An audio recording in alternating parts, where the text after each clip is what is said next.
Oh, Et semaine voilà. d'éducation média. OK, je viens de comprendre. Exactement. Ouais, Donc, c'est on ça, est j'étais... présentement en direct.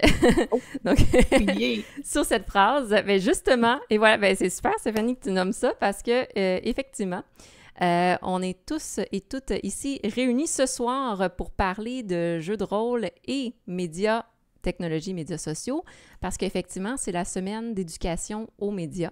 Ça veut dire, c'est une semaine où différents personnes professionnelles font des capsules vidéo, il y a de l'information qui circule sur la Gallo.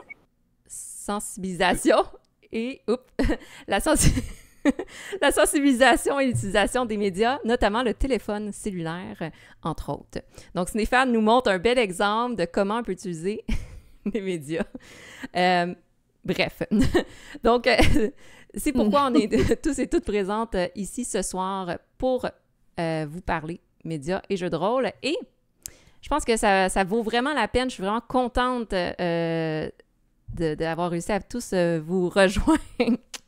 J'ai nommé un peu tout à l'heure là, en coulisses, mais merci beaucoup d'être présent ce soir. Je pense que ça va être hyper intéressant de discuter de ces sujets-là avec vous.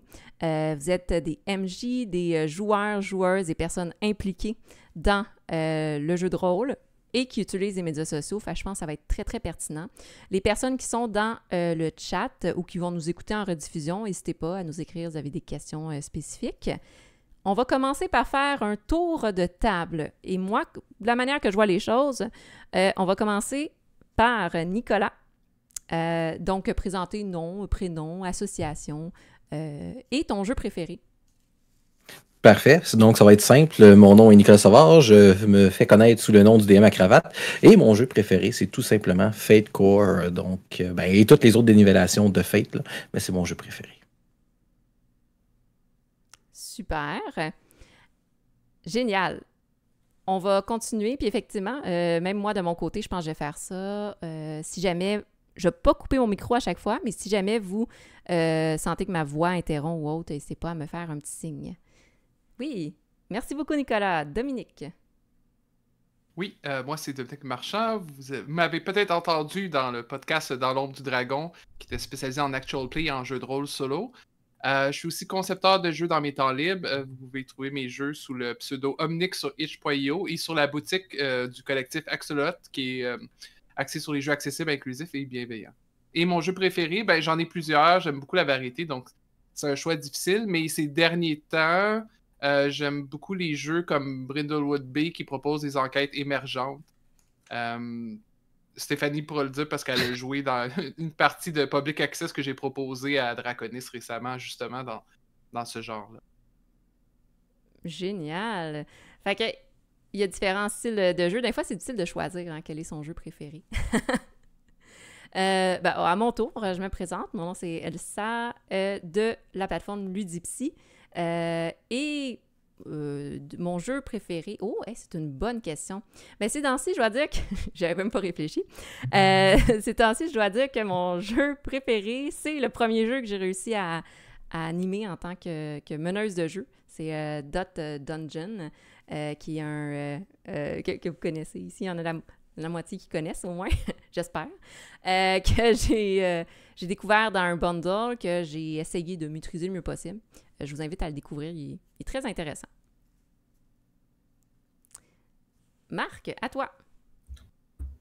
Moi, c'est Marc Vallière, alias mon oncle Marc. Je fais partie du podcast Pas de nom, qui a réuni deux anciens aventureux et j'ai nommé Xenowitch et Bruno.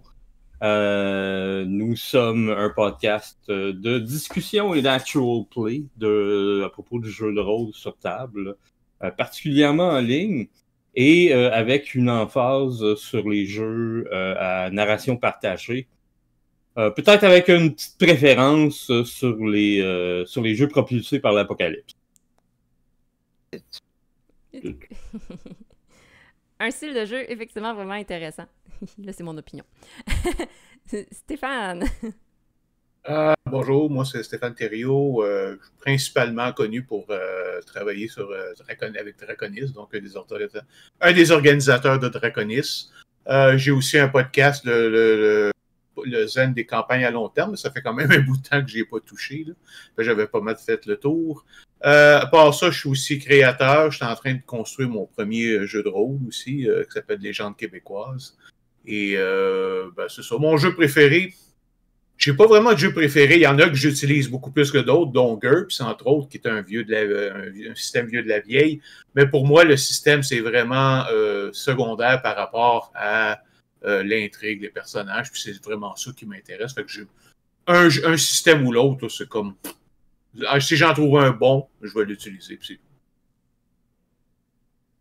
Génial. Oui, c'est vrai. Des fois, ce qui est important, c'est le système. Des fois, c'est la narration, l'histoire qu'on veut créer. Et, j'allais dire, la fameuse phrase, la dernière et non la moindre. Wow, j'ai ri de cette phrase-là. C'est un gros poids sur ma tête.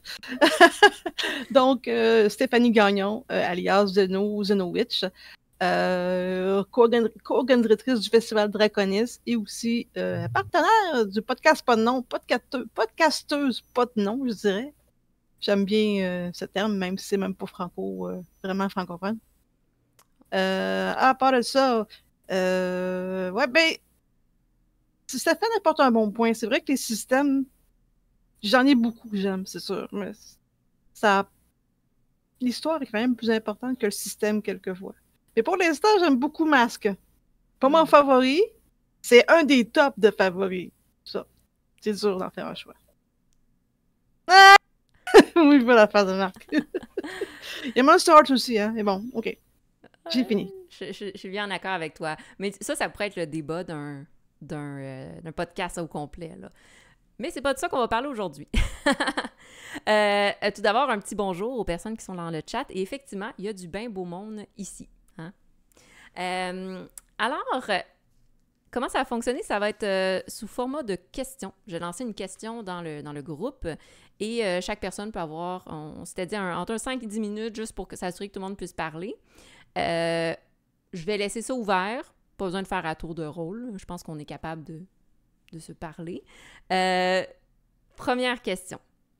En fait, c'est de savoir, pour vous, quels médias sociaux, est-ce que vous utilisez en lien avec le jeu de rôle? Parce qu'on a cet honneur-là d'être justement avec plusieurs personnes qui utilisent les médias et le jeu de rôle. Donc, en fait, qu'est-ce que vous utilisez? Comment vous l'utilisez? Ben, je peux peut-être commencer. C'est sûr que Twitch, c'est un gros pour moi. Là. C'est là où je diffuse l'ensemble de mes parties.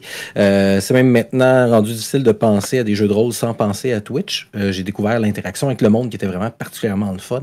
C'est le fun d'avoir la rétroaction des gens, leurs idées, leurs paranoïas qui sont en dehors de ceux qui sont autour de la table.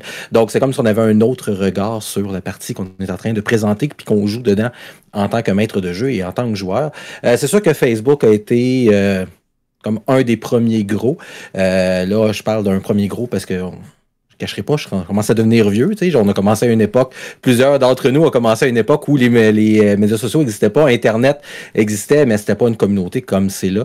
Donc, c'est sûr que Facebook est un incontournable. J'utilise aussi beaucoup Instagram qui permet d'aller chercher un autre type de monde. Mais ce qui est intéressant avec peu importe celui qu'on utilise, il n'y en a pas de mauvais, il n'y en a pas de meilleur que d'autres, c'est que ça nous permet de découvrir des gens qu'on n'aurait peut-être pas en proximité. Moi, j'ai la chance d'habiter dans la région du Grand Montréal, donc il y a ces dynamiques, il y a Draconis, il y a plein de boutiques de jeux de rôle, mais si je m'imagine en région où il y a peut-être une boutique de jeux de rôle à 2-3 heures de chez moi, je pense que Internet et les médias sociaux me permettraient de rencontrer des gens, découvrir de nouvelles façons de jouer, découvrir des nouveaux types de jeux aussi, parce que des fois, on est comme attiré vers un seul, parce que c'est celui qui est le plus populaire. Hein? Il y en a qui prennent plus de place dans les médias, donc on voit juste ça. Puis moi, je vois une belle évolution depuis que je joue. Au début, il y avait juste du Donjon et Dragon. Après ça, on envoyait des gros encore sortir, mais là, de plus en plus, on a des petits fascicules de 10 pages, on a des zines, on a des trucs indépendants qui viennent de partout dans le monde. Donc, ça, c'est l'avantage, selon moi, des médias sociaux, c'est que ça nous permet de connecter avec ce monde-là, puis voir ce qui fait ailleurs, puis d'autres types de façons de jouer. Effectivement, une très belle réponse bien complète de voir à travers différents médias sociaux, comment on peut aller chercher différentes personnes. Puis, justement, je pense qu'on le vit bien en ce moment avec Twitch. Il y a plein de personnes qui communiquent, on rencontre des gens, on dit des petits bonjours. Donc, je vais laisser tout le monde parler. Oui. Je peux y aller. L'utilisation des médias sociaux qu'on fait, pour moi, au niveau personnel, c'est quand même relativement peu. On utilise essentiellement, moi j'utilise essentiellement Facebook pour faire par exemple connaître les nouveaux épisodes de mon podcast ou quand je fais on est en train de jouer, là, on va continuer notre campagne et de faire connaître là, les avancements pour ceux qui seraient intéressés. Mais c'est pas quelque chose qui est de façon personnelle qui est extrêmement importante. Je fais pas de actual play en live. Pour moi, puis je comprends très bien pourquoi il y a beaucoup de personnes que ça intéresse. Moi, ça m'intéresse pas. Il y a des choses qui me plaisent pas là-dedans, mais ça, c'est correct. Il n'y a pas de problème. On est chacun différent. On s'en sert évidemment beaucoup au niveau de Draconis. Ça, c'est sûr. Moi, j'ai été dans une période de 2006 à 2009 où il n'y avait pas... Les réseaux sociaux existaient un petit peu, mais jamais comme au niveau qu'on a aujourd'hui. Et aller chercher les gens, c'était vraiment beaucoup plus d'aller essayer de les trouver où ce qui se trouve. Donc, d'aller chercher dans les boards, d'aller chercher dans les groupes particuliers. Et c'était un problème d'aller vraiment atteindre tout le monde là, qu'on pouvait atteindre. Alors que du moment qu'on a recommencé en 2017, on a pu utiliser les avantages des réseaux sociaux, entre autres Facebook surtout, un petit peu aussi Twitter et Instagram, pour aller chercher les gens. Et donc, ça a vraiment été très utile pour ça.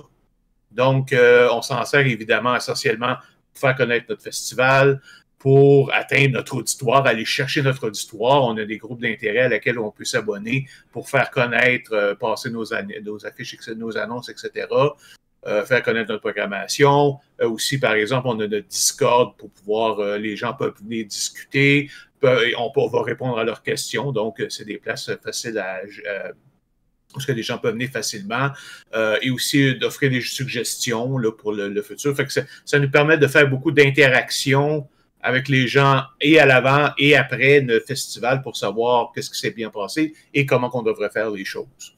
Fait que, mais c'est ça, c'est surtout, je te dirais quoi, Steph, 80% Facebook qu'on utilise pour ça, à peu près? Ça, pour c'est pas facile de trouver le Discord si t'as pas l'adresse directement. Puis Facebook, c'est quand même je parle Facebook. Ouais, je sais. Nos annonces, ouais, mais c'est pour ça que je m'en allais dans cette direction-là. Okay. Vu que la place où ce qu'on a notre major hub, c'est Discord, pour contacter les gens, c'est beaucoup plus facile par Facebook. Je te dirais pas mal de 90%, comme tu dis. Le reste, c'est du bouche à oreille, puis peut-être partage de chat, ces choses-là. J'ai pas été voir les stats particulières, là, parce que pas eu le temps, mais... ouais, non, t'as raison pour ça. Les pages Facebook, le groupe Facebook. Quand même assez important, quand même. Oui. Puis, tu sais, si on parle, exemple, de votre côté avec le Festival Draconis, vous avez créé une forme de communauté aussi, des gens qui vous suivent à travers les années. Puis je pense que c'est important, vous avez nommé le avant, le pendant, le après. C'est des fois aussi, les médias utilisés changent selon où est-ce qu'on se trouve, soit dans un festival ici ou dans des Twitch ou dans des campagnes qu'on met en place, là. Donc, c'est ça, par exemple, on avait pensé on avait examiné l'idée d'aller sur TikTok, mais là, évidemment, les TikTok, on s'entend que c'est essentiellement des vidéos. Fait que là, c'est comme, on est-tu prête à commencer à faire un paquet de vidéos de façon continue?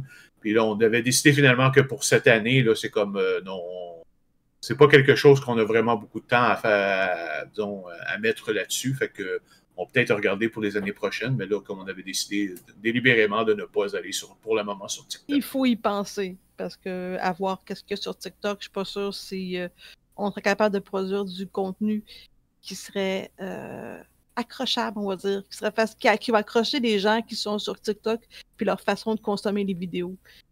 Ouais, mais d'un autre côté... C'est pas cette année, puis je sais pas l'année prochaine. Ce que je veux dire par là, c'est que Tu sais, c'est ce qu'on veut, je veux dire, ce qui va accrocher, c'est ce qu'on offre. C'est pas la manière qu'on va l'offrir, c'est pas la manière qu'on fait notre vidéo flyer. C'est le fait de dire Pareil que. qu'on n'est pas sur on est là pour TikTok. offrir. Non, puis ça Moi, je vais m'intéresse. juste dire ça comme ça. C'est pour ça que je dis qu'il faut qu'on y pense. Parce que c'est aussi important la phase. Regarde, je travaille les médias sociaux, je m'excuse. C'est comme. Mais ouais, j'ai oublié de le dire. C'est quand même un très bon point que tu apportes. Mais ouais. je pense, ben, en fait, c'est super, tu as cette expertise-là, puis cette vision-là que tu peux amener, qu'effectivement, il y a certains, puis là, ça reste très personnel, là, mais il y a certains médias sociaux qui demandent plus d'énergie et de... En tout cas, ça dépend ce qu'on... Des fois, exemple, planifier des images visuelles sur Instagram, encore une fois, en lien avec le jeu de rôle, certaines personnes trouvent que c'est plus facile, mais TikTok, exemple, demande d'être beaucoup dans le flash. Dans le vibe. Le vibe, exactement. Dans le vibe et l'énergie, puis il faut que tu trouves faut que ça soit short to the point, là, parce que la personne, elle scroll tout de suite, là. Exactement. Avant de continuer, il y a des personnes dans le chat qui disent des trucs super intéressants, justement, sur l'interactivité instantanée de Twitch apporte beaucoup dans les parties. Ça rend vivant et multidimensionnel. C'est Cactus Phi qui a nommé ça, puis effectivement, Twitch reste un média social, j'ai l'impression que, oui, ça a commencé avec les jeux vidéo, mais je pense que les gens du jeu de rôle se l'ont quand même assez bien approprié. C'est ma vision des choses, je ne sais pas ce que vous en pensez par rapport à ça, là. Moi, je suis d'accord.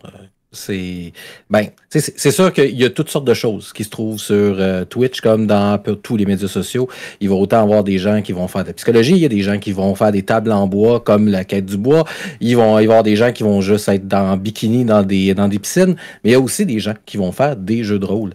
Puis je pense que ce qui est intéressant avec ce média-là, c'est contrairement aux autres, il y a une interactivité sur le moment, donc on a l'impression d'avoir un contact direct avec les personnes. Là, c'est sûr que je parle pour les plus petites chaînes. Quand il y a 65 000 personnes qui écoutent en même temps, probablement que l'interactivité et le contact est plus diffus, mais en tout cas, moi, ma chaîne n'est pas très grande, mais j'ai entre 15 et 20 personnes qui m'écoutent par stream. Il y a une interactivité vraiment, donc il y a des gens qui se créent des affinités, qui se créent des amitiés, puis c'est, comme je disais tantôt dans le chat, c'est le fun aussi de voir leur réaction face à ce qui se passe. On dirait que ça fait déborder la table de juste la table qu'on a normalement, dû à ce petit volet-là. Effectivement. Puis c'est justement, encore une fois, dans le chat, il y a Capircla qui parle aussi de Twitch en disant qu'on peut enrichir les parties avec des interventions des spectateurs, un peu comme on est en train de faire en ce moment, au souhait du MJ, comme l'équilibre vraiment bien, DM à cravate, effectivement, dans ses streams. Fait que je pense que t'es peut-être un bon modèle à suivre. Marc, Dominique, de votre côté, qu'est-ce que vous en pensez? Moi, je peux te dire déjà d'avance que oui, Twitch puis YouTube, c'est une belle plateforme pour diffuser le jeu de rôle, notamment les actual play. Par contre, nous, dans notre podcast, on s'est entendu qu'on n'allait pas publier sur tout l'arc-en-ciel des médias sociaux. Pourquoi? Parce qu'il y en a certains qui sont très limitatifs. On a parlé d'Instagram déjà d'avance. Instagram, c'est juste des images. Donc, si tu n'as pas une image à montrer, tu peux pas poster sur Instagram. Deuxièmement, tu ne peux pas faire de lien. Quand les gens font des liens, c'est « Ah, ben je vais mettre le lien dans ma description de profil. » Moi, je trouve ça trop compliqué. Vous n'êtes pas capable de mettre des liens à votre médias sociaux en 2023. Je ne vous utilise plus. Merci, bonsoir. Surtout que vous êtes capable avec Facebook, Meta, là. À un moment donné, déniaisez-vous. Ensuite de ça, il y a TikTok aussi, qui est arrivé. Que, oh, non, TikTok, ça va être une pause, C'est encore là, puis ça fait une couple d'années.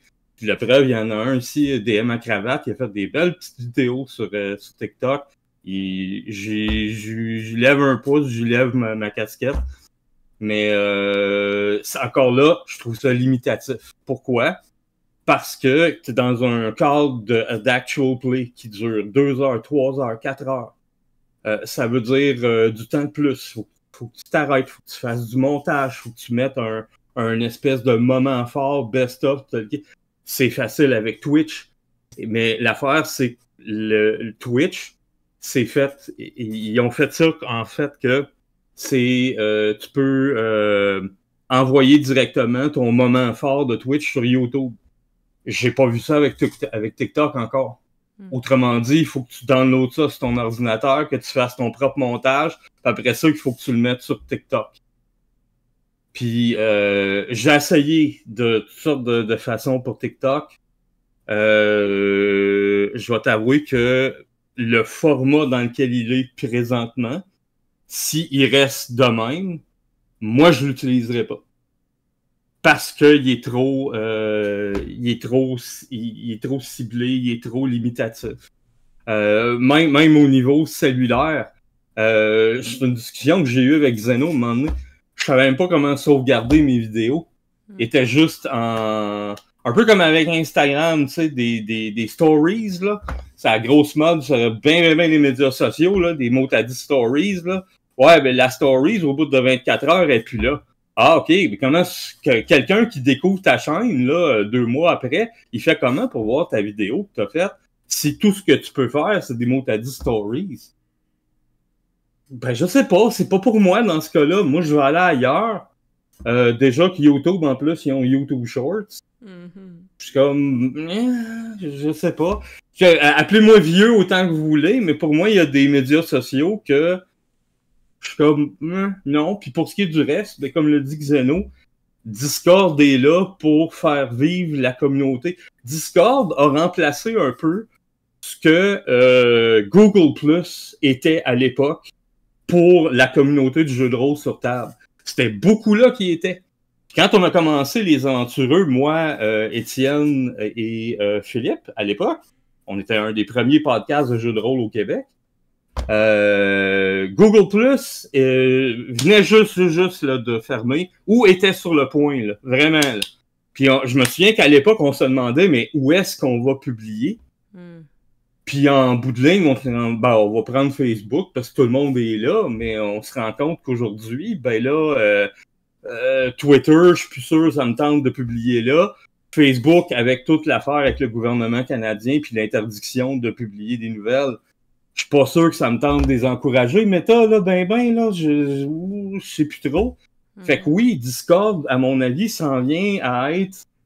C'est pas vraiment un média social, c'est plus un logiciel, sauf que c'est en train de le devenir, c'est juste qu'il faut aller chercher le monde. Comme le dit Xeno, faut travailler à ça. Parce que, justement, la plupart des gens connaissent pas ça, savent pas c'est quoi. Puis en plus, mon Dieu, il faut que j'installe de quoi. Non. Oui. Je pense te nommer, puis après ça, je vais te laisser la parole, Dominique. Je pense te nommer, Marc, 2 choses très importantes. En fait, très intéressantes. Un, il y a de plus en plus de médias sociaux, hein, ça évolue. Il y en a qui disparaissent, mais il y en a qui restent. Exemple, TikTok. Ça reste que ça ne veut pas dire qu'on doit utiliser tous les médias sociaux. Déjà parce qu'à un moment donné, en tant que productrice de contenu, c'est un peu ça qu'on fait même avec le jeu de rôle, c'est épuisant d'être dans tous ces médias-là. Et deuxièmement, parce qu'il n'y a pas tous les médias qui sont adaptés au jeu de rôle. Puis effectivement, tu as 2 pouces levés à le DM à cravate parce que TikTok, c'est quand même un bon défi là, d'utiliser, je trouve, TikTok dans le contexte de jeu de rôle. Mais à ma défense, c'était dans une période vraiment particulière qu'on appelle la pandémie, où on avait beaucoup plus de temps. Ouais. Puis, j'ai arrêté assez vite, justement, parce que la spontanéité n'est pas là. Fait qu'il fallait que je travaille un peu, il fallait que je fasse du montage, comme il dit. Il a fallu que je décroche assez vite. C'était pas fait pour moi. Je pense que c'est fait beaucoup pour des gens qui sont capables de juste prendre leur téléphone puis d'envoyer quelque chose. Puis, dans la spontanéité. Là. Très bon point, effectivement. Oui. Pour rebondir sur les questions de l'investissement d'énergie, moi, c'est ça que j'ai trouvé avec plusieurs médias sociaux. Puis je vais y aller. Je l'approche avec plusieurs chapeaux, parce qu'en tant que créateur de jeux de rôle, en tant que joueur, en tant que podcasteur, tout ça. Puis j'ai eu besoin à certains moments de faire des cures, de me tenir loin des médias sociaux, parce que ça me prenait beaucoup d'énergie mentale pour être productif, pour fournir à la machine, mais aussi, évidemment, avec ce qu'on sait sur toute la désinformation, puis bon, les gardes de chapelle, je vais peut-être y revenir, qui sont sur certains médias sociaux. Mais moi, j'abonde un peu dans le sens où Marc allait sur le fait qu'il y a eu un déplacement des rôlistes, mais même là, aujourd'hui, j'ai l'impression qu'il y a toujours... c'est un peu dispersé. Moi, un média social, je pense qu'on n'a pas mentionné, c'est Mastodon, sur lequel j'ai été depuis Twitter, qui est dans le fait divers. Donc, c'est des réseaux décentralisés qui sont via des instances. Comme moi, par exemple, je suis sur ludosphère.fr, qui est toutes sortes de jeux de société, jeux de rôle. Je pense que même des jeux vidéo. Il y a dice.camp aussi, où il y a beaucoup d'auteurs anglophones, de joueurs anglophones qui ont été. Fait que ça, c'est quand même intéressant parce que Twitter, c'était plus vraiment vivable. En tout cas, il y a beaucoup de la communauté du jeu de rôle qui a parti ça, mais en même temps, il y en avait un peu besoin pour faire la promotion des jeux. C'est pour ça qu'il y a des gens qui sont encore, comme moi, des fois, je fais des posts sur Facebook, dans certains groupes Facebook là-dessus. J'ai pas de chaîne YouTube, mais quand j'étais dans l'ombre du dragon, on utilisait, évidemment, on mettait nos actual plays sur YouTube. Mais Discord, je suis aussi d'accord que c'est là où ça se trouve les communautés. Puis c'est vrai que c'est pas facile à trouver, puis ça garde un peu le côté comme porte close. Il faut trouver du bouche à oreille pour trouver des endroits. Puis je sais pas si c'est techniquement un média social ou non, mais moi, c'est vraiment là où j'ai trouvé comme mes plus belles interactions dans les dernières années pour plein de choses. On pourra en parler après quand on va parler de différents effets des médias sociaux, mais pour trouver des parties, juste pour discuter avec des gens qui ont des intérêts communs, tout ça. Encore plus pendant la pandémie, mais nous, plusieurs d'entre nous, on faisait déjà des parties en ligne avant la pandémie, puis là, c'est juste que tout le monde s'y est mis pendant un temps, puis là, on avait déjà des structures, comme dans le temps, sur le Discord des aventuriers, il y avait beaucoup de parties qui s'organisaient. C'est là où j'ai rencontré beaucoup de monde avec qui je joue encore. Fait que c'est sûr que comme dans tout, il y a du bon puis du mauvais. C'est juste que des fois, j'ai l'impression que j'ai besoin de prendre un peu de distance puis de laisser décanter ça un peu. Mais Twitter, ça, c'est fini pour moi. Plus jamais. Je vais rajouter juste un petit détail. Il y a Threads qu'on n'a pas parlé. Puis justement, pendant que tu parlais, je t'allais vérifier. Avant, aux dernières nouvelles, tu ne peux pas y accéder par l'ordinateur, mais là, maintenant, oublie. Puis je suis comme, ça, c'est méta, hein? Oui, c'est encore méta, oui, c'est vrai. On encourage encore le gros dragon à plusieurs têtes, mais... Ils sont partout. Ouais. Mais au moins, tu peux envoyer des liens. Il y a une question dans le chat, puis je pense on pourrait rapidement y répondre avant de continuer avec les questions principales. Le ludologue, je salue, pose comme question: est-ce que vous avez fait des jeux de rôle qui utilisent les réseaux sociaux à même leur thématique et ou la mécanique? J'en ai déjà un en tête. Si oui, lequel? Puis c'est quoi qui a été le résultat de ça? Enfin, j'en comprends ici, soit en tant que participant, participante, ou MJ, ou créateur, créatrice de jeu. Moi, oui. Puis d'ailleurs, c'était dans une partie où est-ce qu'il y en avait deux qui étaient partis, c'était Ludipsy puis Xeno qui étaient dedans. C'est un supplément de Monster Arts 2, en fait, qui existe pour intégrer les médias sociaux dans le setting moderne de Monster Arts. Pour que toutes les problématiques qu'il y a dans Monster Arts peuvent être vécues via des médias sociaux. Contrairement à l'époque, dans les années 80-90, quand tu avais fini ta journée à l'école ou au travail ou peu importe, tu revenais chez vous, tu te faisais peu écœurer par le monde. Aujourd'hui, c'est plus ça la réalité. Si tu es étudiant à l'école secondaire, tu te fais écœurer par des bullies, tu arrives chez vous, ces bullies-là, ils te retrouvent sur Facebook ou sur whatever. Là. C'est pas fini ta journée là, d'enfer. Elle se termine pas là. Puis d'un autre côté, tout ce qui est de séduire, de manipuler, de tout ça, c'est plus uniquement en vrai, en parlant aux gens, en les rencontrant ou en leur écrivant par lettre ou whatever. Maintenant, tu peux le faire via des médias sociaux. Tu peux être un Instaboy ou Instagirl. Tu peux tout faire ça. C'est des réalités d'aujourd'hui. Puis c'était... ça pouvait être spécial, pour vrai. Mais j'ai pas vu ça beaucoup au niveau des mécaniques modernes de jeu. Puis ça me surprend, en fait.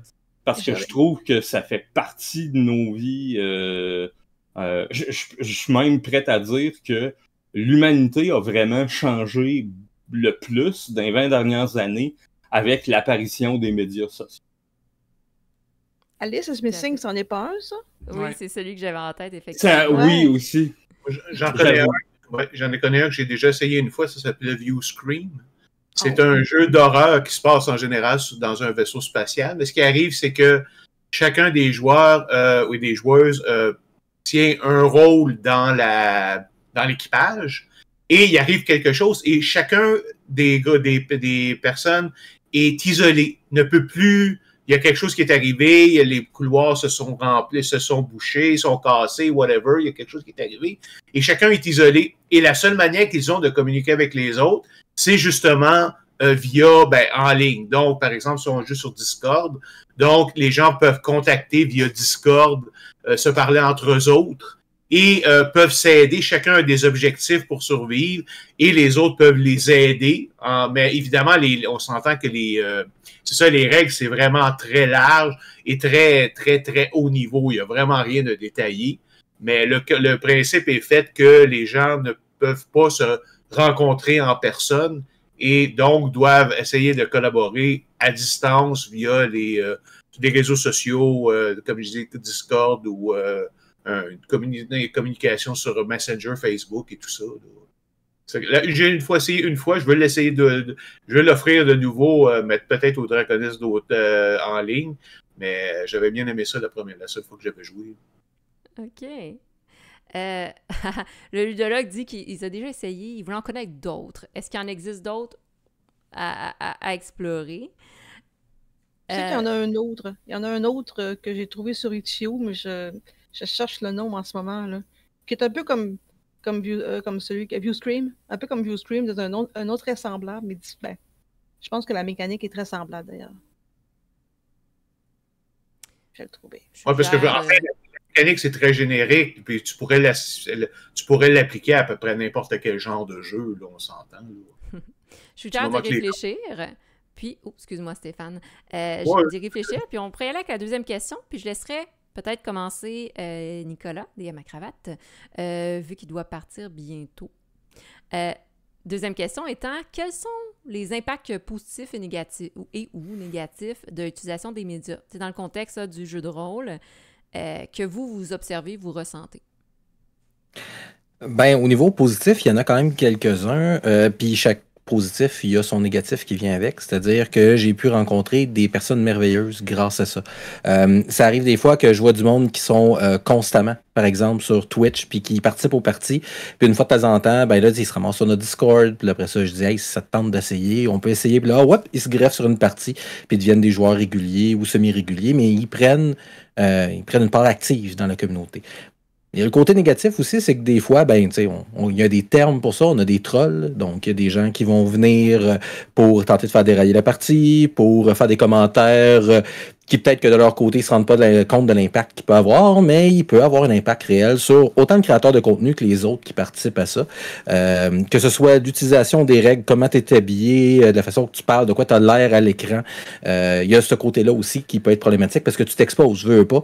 Quand tu es sur un réseau social, il y a le côté social. Il y a plein de gens qui peuvent le voir, puis dans un premier abord, tu n'as pas nécessairement le filtre pour ça. Il y en a qui existent, mais dans un premier abord, ça peut prendre du temps avant que, de maîtriser les outils qui appartiennent aux créateurs de contenu, là, que ce soit les modérateurs ou des choses comme ça, pour se débarrasser de ces cas problématiques-là. Puis quand je dis problématique, c'est pas nécessairement péjoratif, ça peut être problématique dans une communauté, mais que dans une autre, la personne aurait bien du plaisir, puis tout le monde serait heureux. Mais ça peut aussi prendre un certain temps avant de les détecter. Puis, c'est arrivé dans une communauté qu'il y a des gens qui étaient là, puis ils allaient à la pêche. Hein? C'était pour dire le mot prédateur, mais il se greffe à une communauté pour avoir une possibilité de le faire, qui aurait été, si on n'aurait pas utilisé les réseaux sociaux, qui aurait peut-être été plus difficile, mettons, d'approcher des gens. L'autre côté qui est vraiment cool, c'est comme on a déjà mentionné, l'interaction. Moi, les gens qui sont dans le chat peuvent participer à la partie. Dans le système de fate, il y a moyen de donner des points de fate, de créer des aspects. Donc, il y a cette mécanique-là que j'ai implantée aussi dans le chat. Fait que quelqu'un qui est dans le chat, qui soit ne veut pas jouer, ne peut pas jouer, ou est juste de passage, peut quand même participer en rajoutant des situations. Mais ça, je conseille conscient que c'est pas tout le monde qui aimerait jouer avec ça. Ça dépend de comment on maîtrise le jeu. Moi, je suis très réactif, fait que ça se passe bien. Il y en a d'autres qui m'ont dit que d'autres qui avaient un peu peur que justement ça fasse dérailler leur partie avec ce genre de truc-là. Mais, tu sais, encore une fois, ce qui est le fun, c'est cette communauté-là que tu crées. Mais il y a l'autre côté de la médaille, là, ou l'autre côté du point de fate, si on veut, qui est justement que il y a le négatif qui peut venir avec là, si on se ramasse avec des trolls ou des personnes problématiques. C'est des très bons points que tu nommes, effectivement. Il y a des fois la situation de contrôle, tu sais, quand c'est en direct, il y a des choses qui se passent quand on n'a pas de contrôle, un chat qui passe devant la caméra ou des... Excusez-moi. Ou je... Excusez. Il y a toujours un chat quelque part. Toujours quand on joue en ligne. Toujours. C'est vrai. En même temps, ça fait des beaux moments des fois, mais oui, il y a une certaine modération. Modération dans le sens modérer le chat, les gens. Puis même chose, tu sais, que tout ce qui est en direct, mais aussi des fois en rediffusion, il y a des commentaires que fort probablement certaines personnes ne feraient pas en face à face, en personne ou en dehors des médias sociaux. C'est sûr que les créateurs de contenu, les MJ, joueurs, joueuses, créateurs de jeux aussi, subissent ça. Marc, tu l'as nommé un peu tout à l'heure, effectivement, tu sais, que l'intimidation puis la manière de comme provoquer les gens peut changer, puis ça change avec... Oh oui, puis les je veux réseaux dire, sociaux. au niveau du côté anonymat, ce qu'on voit depuis des décennies maintenant sur nomme-les le média social, on le voit aussi quand on est des créateurs de contenu au niveau des actual plays, là. Les gens, là, y en a qui y arrivent, puis ça se gêne pas, là. Comme le dit, puis c'est pas nécessairement juste sur qu'est-ce que t'as l'air. Il y en a parfois qui vont écouter ton actual play au complet, qui vont venir te dire que à 1h35 et 42 secondes, moi, c'est pas de même que j'aurais fait ça, puis je trouve que t'as manqué de respect, puis gna gna gna, puis gna gna gna. Il y a des fois, moi, il y en a que je suis OK, je vais aller prendre une marche là, parce que je vais y répondre bête. Mais ouais, regarde, faut que tu apprennes à dealer avec ces gens-là. Puis là, après, ben ouais, les trolls puis les gens qui cherchent à te monter, ben faut juste pas les encourager, puis c'est tout, là. Tandis que les autres, ben, eux, tu leur donnes un petit cœur ou un pouce en l'air, puis ou tu réponds. Si ça vaut à peine, tu réponds carrément à leur message, puis ça finit par te faire une communauté, même si tu cherches pas pour. Puis c'est vraiment ce qu'on est en train d'observer de plus en plus sur le podcast, pas de nom. Mm-hmm. Ce que je peux te dire, c'est que au niveau personnel, évidemment, je ne parle pas au niveau de draconiste, là, mais au niveau de personnel, pour moi, quand je joue, c'est... Je veux... Puis ça, je vais probablement être différent des autres qui sont ici, là. Je veux rien savoir des autres. Ben, je veux dire, qui ne sont pas dans notre groupe. Moi, je ne mets pas les affaires en ligne. Je mets des résumés si les gens sont intéressés, s'ils veulent, c'est pas de problème. Mais je veux dire... de commencer à ce que les gens se mêlent de nos affaires, ça m'intéresse pas du tout. Pour moi, le jeu de rôle, j'ai grandi avec ça depuis 91 que j'ai commencé. C'est vraiment un groupe de personnes d'amis qui travaillent, qui jouent bien ensemble, qui ont du fun. Et il y a tout le côté social, mais avec des amis en personne, l'occasion de se mettre en groupe, puis avec des gens que t'aimes bien, puis jouer puis s'amuser dans des situations que tu rencontrerais pas dans la vraie vie. Fait que moi, mettre ça en ligne, c'est pas le problème, mais d'avoir des interactions avec les autres live, là, si tu veux, ça me causerait des problèmes parce qu'encore une fois, c'est notre histoire, c'est notre affaire. Vous pouvez dire des commentaires si vous voulez. Puis c'est pas un problème parce que j'ai un problème pour changer les choses. Je veux dire, j'improvise tout le temps. Fait que c'est pas ça le problème, c'est juste le fait de dire que pour moi, le jeu de rôle, ça va demeurer toujours une activité de petit groupe et à faire avec des gens que j'aime bien, puis qu'on s'entend bien, puis qu'on a du fun ensemble. Fait que pour moi, d'avoir des inconnus qui viennent se mêler de ça m'intéresse pas. Puis je comprends qu'il y en a qui ont aucun problème avec ça. C'est juste pas mon cas. Mais c'est C'est deux intéressant styles que tu amènes. différents. Ah, excuse, voulais-tu y aller, Steph? Bon, je vais juste dire ça. Continue. Ah, j'allais juste dire, c'est intéressant que tu amènes ce point-là sur l'intimité parce que je repense au phénomène de Critical Role. Est-ce que tout le monde sait c'est quoi Critical Role, j'imagine, mais qu'au début, tu sais, les gens écoutaient ça parce que c'était comme regarder la table, oui, d'acteurs et d'actrices qui sont très bons dans leur rôle, mais comme s'ils étaient dans leur intimité. Mais là, après, évidemment, quand tu es rendu avec des centaines de milliers de personnes qui commentent, qui disent que comme Marc disait, que les règles sont pas bien suivies, ou avec puis tous les trolls misogynes et tout ça, il y a bien des gens qui ont, à un moment donné, ils sont décrochés parce qu'ils se sont dit, ben c'est plus le feeling que ça avait au début. Puis d'un autre côté, puis Critical Role, moins ça, surtout maintenant que c'est rendu, je pense, en différé, c'est même plus en direct.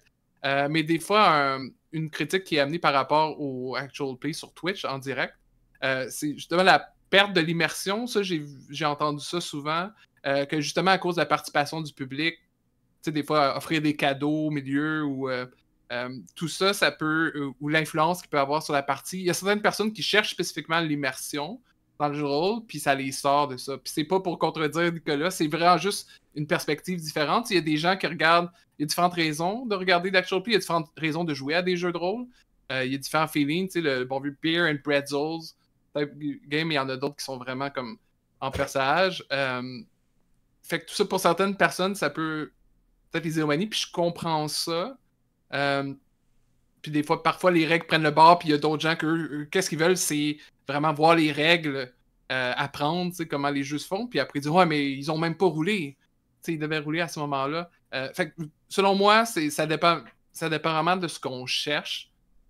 Puis des fois, malheureusement, on tombe sur du contenu qui n'est pas ce qu'on cherche, mais ce qui est le fun maintenant, c'est qu'il y a tellement un foisonnement de ces contenus-là que tu peux trouver l'Actual Play qui sera à ton goût. Puis tu peux produire aussi l'Actual Play qui sera à ton goût, puis tu vas trouver du public. Effectivement, puis je pense que tout le monde ici est un bon exemple de ça, qu'il y a différentes manières de jouer au jeu de rôle, il y a différentes formes d'interaction avec le public ou pas.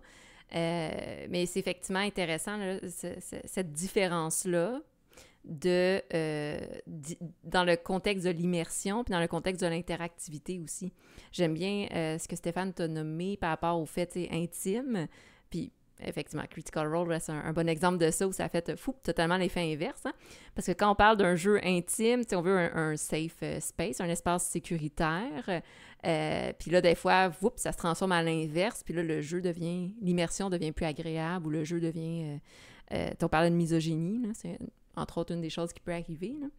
Fait que ça ramène le fait sur l'importance de créer une communauté dans laquelle on se sent en sécurité puis qu'on est capable de bien modérer. Là.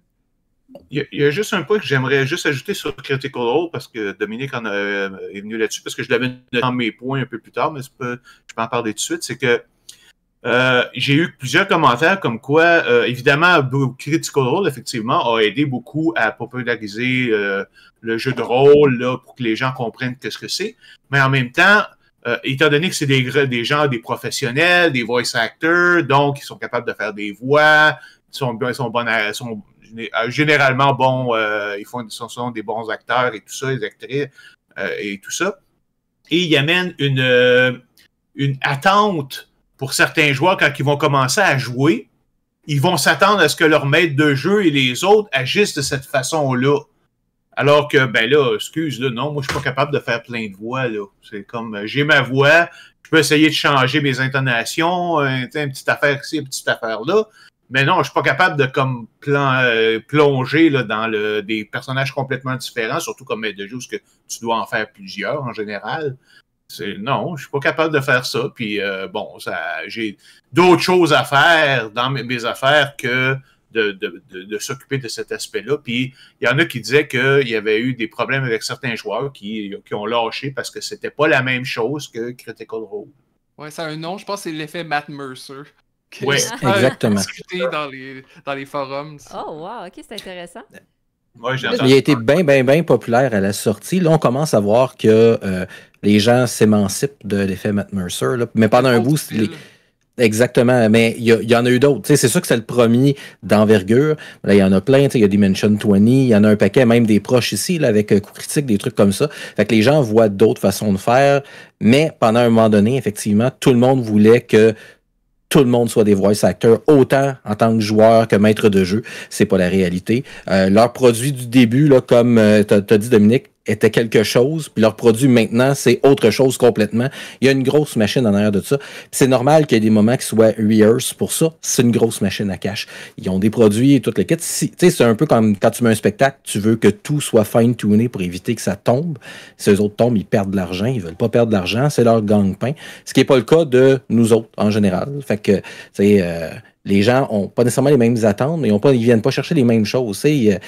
Moi, j'en vois plusieurs tables sur Twitch que ça a l'air d'une table comme j'ai en arrière de moi quand je jouais avec mes amis, puis que depuis la pandémie, ça l'a changé parce qu'on s'est rendu compte qu'il y avait autre chose.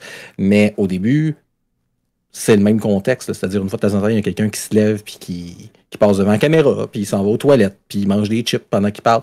Fait que il y a de tout, là. Il y a des tables qui sont proprettes, parfaites, puis il y a des tables où tu as l'impression d'être dans un salon puis de voir une gang de chums en train de jouer. Ouais. Et là, ça m'amène encore une petite question d'entre-deux, parce qu'on en parle un peu, puis c'est est-ce que en tant que joueuse, meneuse de jeu, est-ce que vous sentez que les médias sociaux ont justement amené une pression un peu de performance dans le sens, l'aspect un peu théâtral, justement, puis dans votre jeu? Ça dépend pour qui, je te dirais. Pour certaines personnes, oui.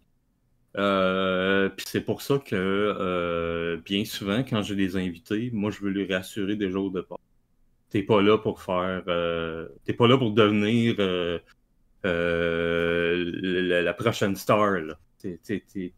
Fais juste, t'as un personnage, là, t'as whatever, là. Bon, joue ça. Comme si Puis pour ce qui est du reste après, occupe-toi d'avoir du plaisir, puis c'est ça qui va être transmis à l'écran. S'il y a des gens qui viennent écouter la game, c'est pour voir, hey, c'est-tu le fun, le jeu de rôle? Il y en a que non, par contre. Mais comme le disait DM à cravate, puis c'est quelque chose qui s'est estompé un petit peu là, avec le temps, là, mais ça reste quand même, surtout pour ce qui est des actual plays en ligne, pour certaines personnes, ça reste quelque chose de peut-être gênant ou de bloquant pour eux autres, là, mais j'ai réglé le problème, j'en fais pas. Je mets pas mes parties en ligne, fait que on n'a pas de ce problème. Mais il y a de tout, là, parce que, tu sais, moi, de mon côté, j'oblige pas les gens à avoir une caméra allumée. Il y a des joueurs qui vont toujours fermer sa caméra. Il y a des joueurs qui vont arriver, qui vont dire « Hey, je fais le pas aujourd'hui, ma caméra va être fermée. » Mais j'ai vu des gens qui faisaient des propositions d'offres de maître de jeu avec partie diffusée, puis qui disaient « Caméra obligatoire, micro de bonne qualité. » Ça arrive des fois qu'on entend un chien japper, une porte fermée, quelqu'un qui fait comme « Qu'est-ce que c'est ça? » Parce que quelqu'un qui a échappé quelque chose en arrière dans la maison, c'est pas parfait, mais ça dépend de qu'est-ce que tu veux présenter, ça dépend comment ce que tu vas aller chercher aussi en tant qu'auditeur. Une partie qui va être plus podcast où tout le monde va avoir un équipement professionnel autour d'une table, ça va être monté pendant des heures. Je vais pouvoir l'écouter pendant que je suis en train de travailler, puis je vais avoir l'impression d'écouter n'importe quel podcast. Une partie qui est plus en direct comme ça, c'est souvent un peu plus justement direct. Hein? Le micro marche pas, une personne s'est enfargée. Elle vient de te faire un beau speech, tu fais comme excuse, ton micro était pas allumé. Elle est comme Colin, bon, qu'est-ce que. Finalement, j'ai dit que je vais défoncer la porte. Mais il a passé comme 5 minutes à parler, puis il gesticulait, puis t'es comme ça a l'air bien intéressant. Fait que c'est des choses qui arrivent, c'est la réalité, mais si les gens viennent le voir justement en direct, ils s'attendent à ce que ce soit pas nécessairement parfait. Parce qu'il n'y a pas une équipe de 40 techniciens qui vont peser sur le bon piton au bon moment. Puis même là, ça peut arriver quand même.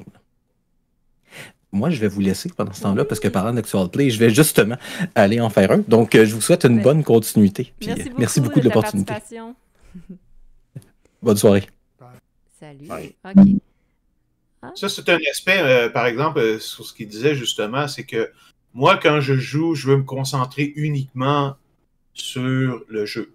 J'ai la tête qui tourne tout le temps pour essayer de voir comment je peux changer mes affaires et tout ça.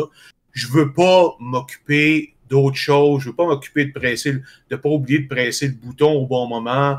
Ou c'est vrai, là, je me suis mis sur mute. Ça m'intéresse pas. Et ça, c'est pas juste dans les jeux de rôle, c'est partout pareil. Prendre des notes pendant qu'il y a une réunion, je suis pas capable. Je vais plutôt l'enregistrer et faire prendre les notes en la réécoutant par la suite. Mais sur le moment, je veux me concentrer 100% sur ce que je suis en train de faire. Et à ce moment-là, pour moi, faire ça live, ça serait un problème pour ça, parce que là, il faut toujours que tu t'occupes de comment ça va apparaître à l'écran, est-ce que les caméras sont bien alignées, etc., le son est bon, etc. Tout à fait. Et ça va être un peu comique, mais justement, parlant de ça, je vais juste devoir faire un petit changement de comment ça apparaît à l'écran. Donc, juste un instant. Hop, j'ai ajusté ça ici. Et vous assistez en direct au montage de Ludipsy. Et voilà, ce fut bref, finalement, et moins pire que je pensais. Excuse-moi, mise en application de ce que tu viens de dire.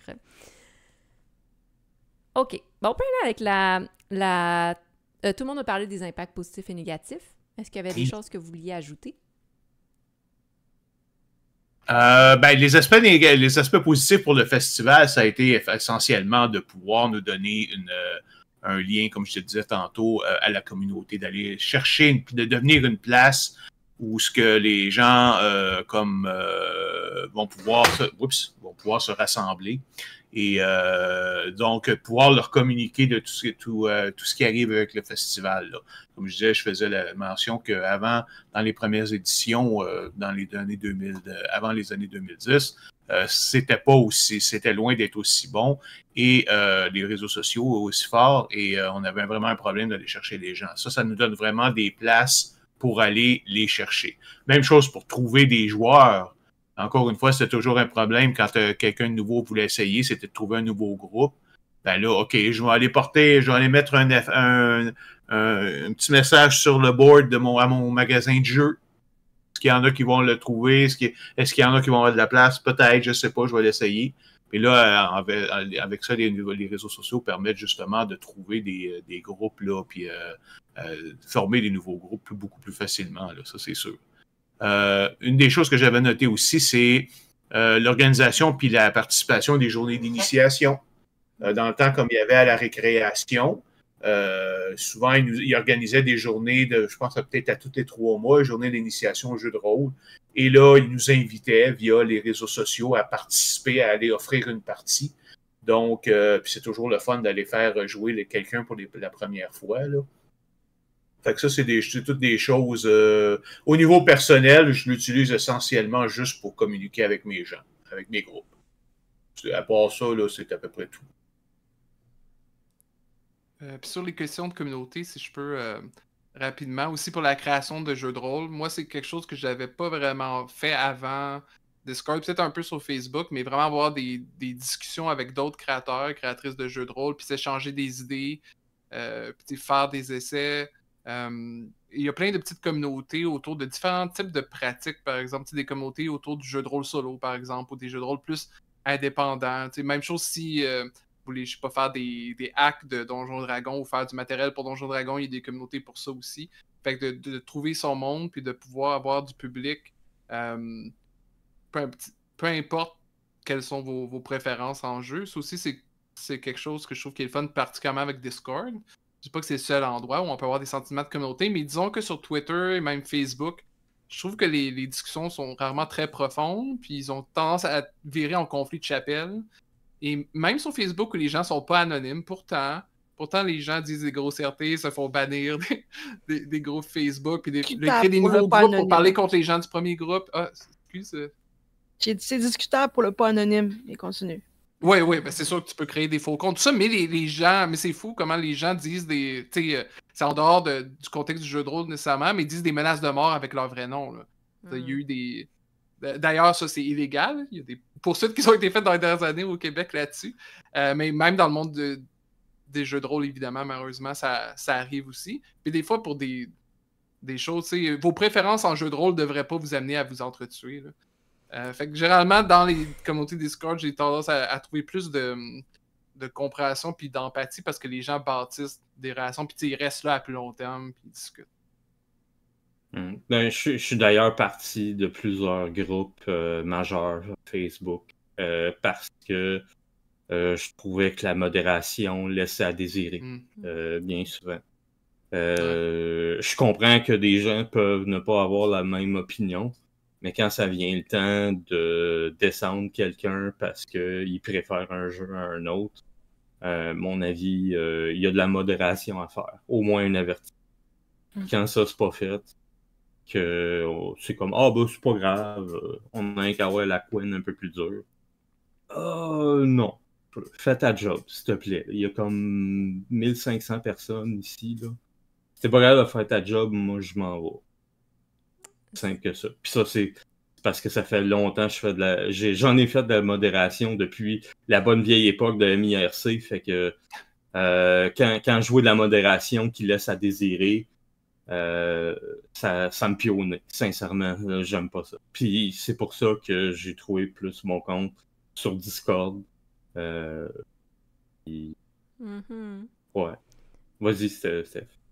Et c'est pour ça que tant de communautés sur Facebook, sur Discord ou whatever, c'est que il y a toujours quelque chose qui casse quelque part, puis quelqu'un s'en fait une autre, je vais la faire meilleure, je vais la faire adapter à ma situation. Puis là, tout le monde se joint, puis là, quelqu'un dans le groupe se dit « Ah non, mais ça marche pas pour moi, moi je veux faire telle affaire, puis ça s'adapte pas à ma situation, je vais créer un autre. » Ça se fait comme des guerres de groupes de jeux de rôle, mais c'est pas de groupes de jeux de rôle, mais c'est pas un problème, parce que plus il y a de groupes, mieux c'est. Plus il y a de variété, puis oui, c'est sûr que des fois, tu vas devoir quitter un groupe parce que c'est pas adapté à toi, ou justement, la modération est de la merde, puis il y a du spam, du scam, puis ça pue au nez, là, puis mais à un moment donné, tu vas trouver ta place. Puis oui, dans le pire des cas, il y a toujours Discord, que je préfère. Oui, puis je pense ça a été nommé aussi dans le chat par Cactus Phi que Discord peut être un safe space pour créer un sentiment d'appartenance aussi. Tu sais, la structure, là c'est comme si on vantait ou autre, mais c'est un bon espace.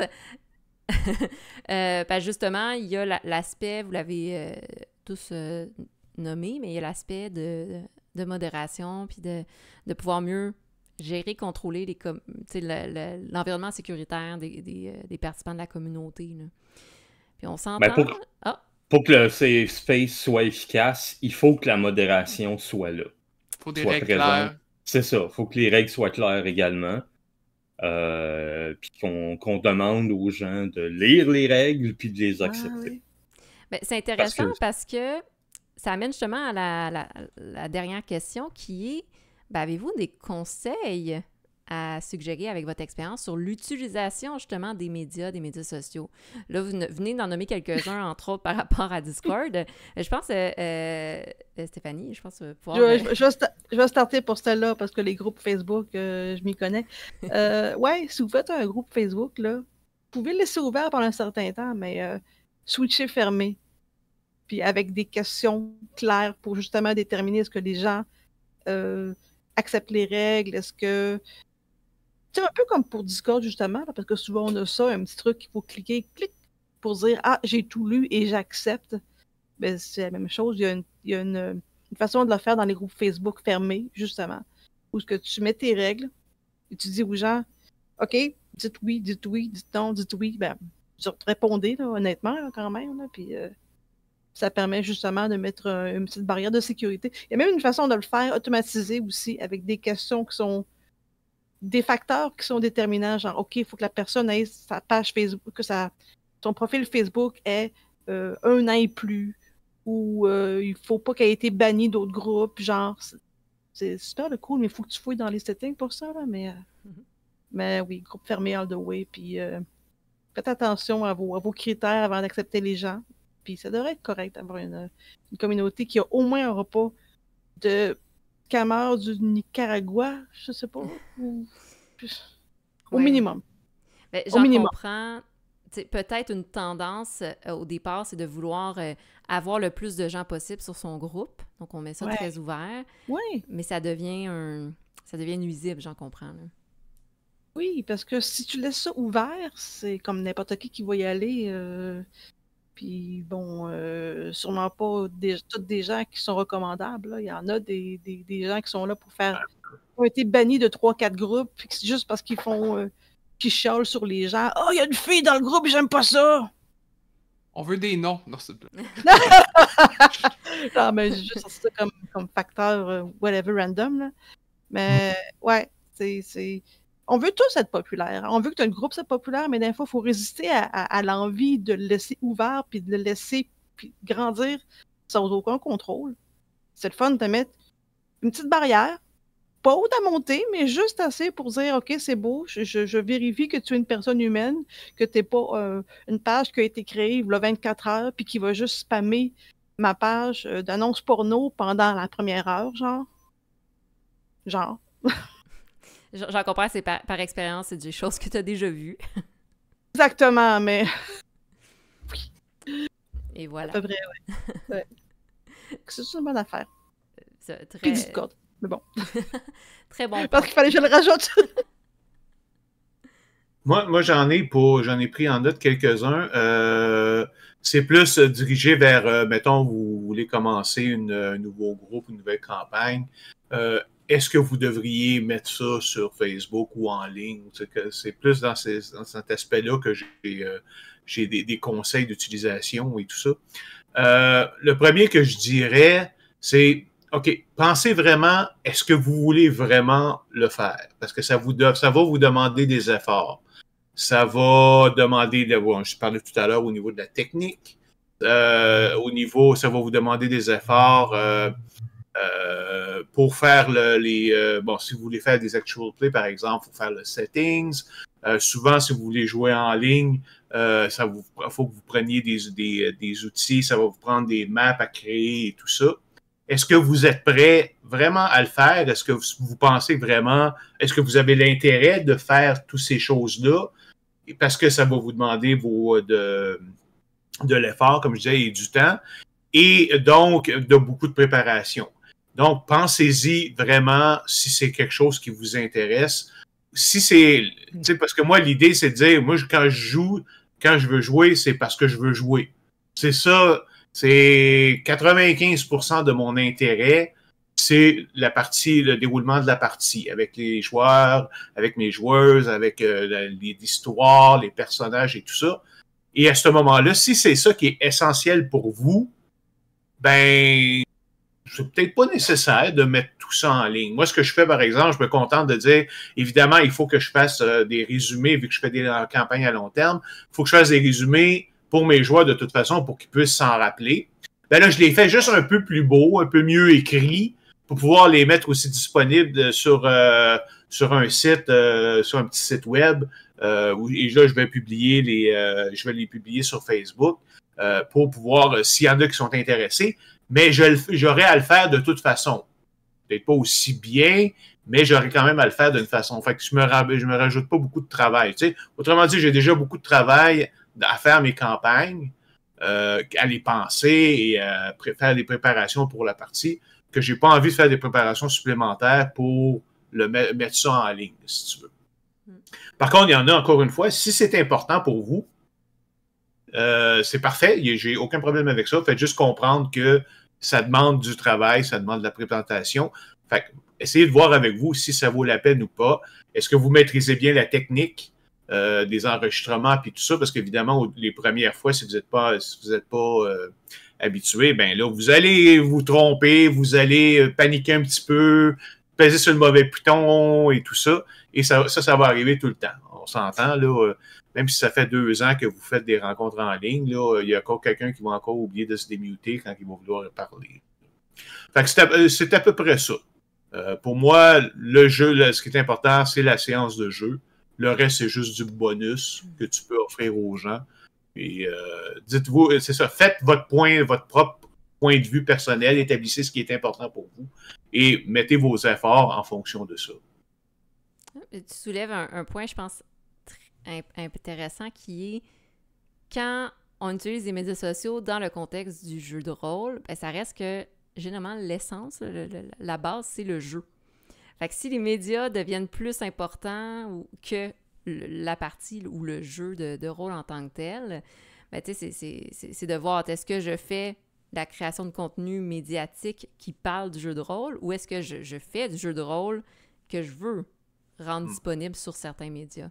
Puis des fois, on peut se perdre à travers ça parce que des fois, l'univers des médias sociaux est assez exigeant. Tu sais, c'est très rapide, il faut constamment s'adapter, c'est stressant. Oui, puis si vous avez des chaînes YouTube ou des chaînes Twitch qui sont avec assez de gens pour lesquels c'est assez pour que ça soit payant pour vous, comme par exemple le Critical Role, on se demande, il y a personne qui se demande pourquoi ça a changé. Parce que c'était assez payant, il y avait assez de monde que ça devenait payant. Alors, évidemment, ça a comme pris un tournant plus axé vers aller chercher de nouvelles personnes, des nouvelles écoutes, aller chercher des nouveaux dons pour faire X, Y, Z avec. Peu importe ce que tu fais, ça peut être des choses même très positives, mais le fait que ça devient plus axé vers d'aller chercher une plus grande audience. Alors que, évidemment, pour moi, le seul affaire qui m'intéresse, c'est d'avoir du plaisir avec mes joueurs et joueuses. J'ai aucun intérêt. Je regarde les statistiques, savoir il y a combien de personnes qui jouent, qui lisent mes recaps. C'est peut-être 20, 30 par recap en général. Correct, tant mieux. Si ça serait 2, ça ne me dérangerait pas plus. Là, en autant que les gens avec qui je joue, eux autres aiment ça. Fait que c'est moi que j'aime ça aussi. Là. Moi, j'en avais à 2 niveaux. Des conseils, mon premier conseil abonde dans le même sens des commentaires avant, c'est-à-dire que maître de jeu comme créateur de jeu, c'est de trouver votre public. Puis des fois, ça peut être tentant de juste aller vers les groupes, par exemple, qui ont le plus de gens sur Facebook ou là, qui est plus visible. Mais probablement, c'est pas nécessairement tout du monde que vous voulez avoir comme public, comme fan, mais c'est aussi que ça se peut que ça fait juste se noyer dans le volume. Il y a des groupes, je vais pas les nommer, mais il y a certains groupes sur Facebook de jeux de rôle qui sont juste de la pub. Ouais, fait que même pour faire mettre en valeur ses propres jeux, ses propres créations, ou même juste trouver des groupes, ça devient difficile. Puis l'autre côté, c'est pour les personnes qui sont intéressées à essayer le jeu de rôle, que je pense que c'est aussi une catégorie importante à passer. C'est si vous écoutez ceci, puis si ça vous tente d'essayer le jeu de rôle, vous ne savez pas comment. Il y a tellement d'actual play, puis il y a tellement aussi de tutoriels, de vidéos qui sont faits pour faire apprendre certains systèmes de règles, que ça vaut la peine de juste aller chercher sur YouTube ou peu importe sur les groupes Facebook. Puis par le fait de lire ça, souvent vous allez trouver il y a un lien vers une communauté ou telle personne parle de telle autre communauté. Puis nous, je me rappelle, dans l'ombre du dragon, il y a plein de gens qui sont tombés un peu par hasard parce que un tel a parlé de tel jeu, là, j'ai cherché pour les actual play de ce jeu-là, puis vous en avez un, puis après je suis tombé sur la communauté.